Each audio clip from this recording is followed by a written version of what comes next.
La majorité des gens ne ratent pas la richesse par manque d'argent. Ils la ratent pas peur de ce que les autres vont dire. Regarde autour de toi, combien de personnes savent ce qu'elles devraient faire, mais n'osent jamais passer à l'action?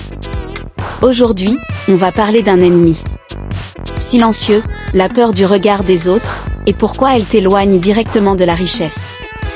Chapitre 1, la racine du problème. Dès l'enfance, on nous apprend à ne pas faire de vagues, ne pas être différent, ne pas échouer publiquement. Résultat? À l'âge adulte, beaucoup préfèrent être acceptés plutôt que prospérer. La psychologie financière montre que le cerveau associe le rejet social à un danger vital.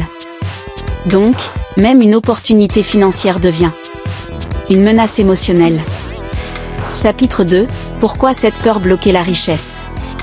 Pour devenir riche, il faut prendre des décisions impopulaires. Investir quand les autres doutent. Entreprendre quand les autres se moquent.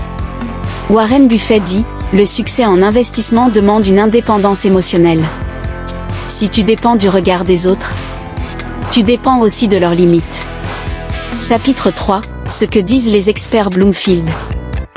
Selon les analyses du cabinet Bloomfield, les individus qui retardent leurs décisions financières par peur sociale investissent plus tard, entreprennent moins, accumulent moins de patrimoine.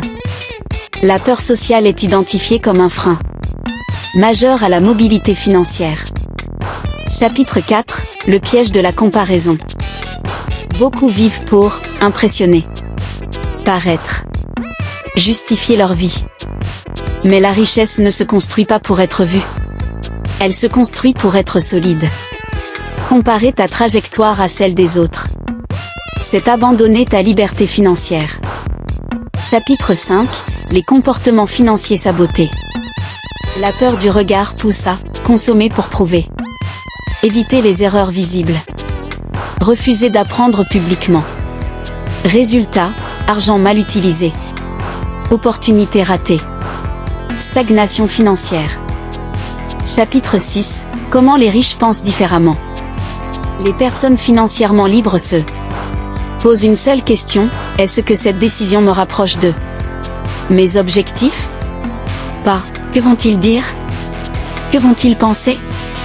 Phil Knight, fondateur de Nike, disait, le courage vient avant la réussite.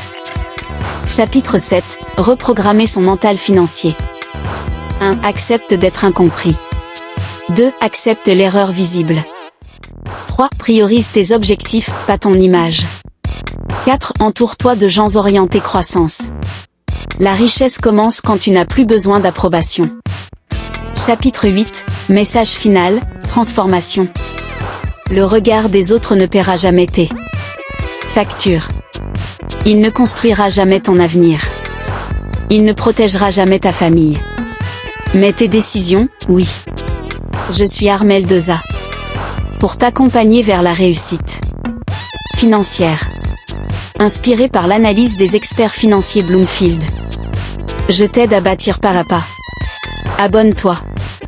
Ta richesse commence ici.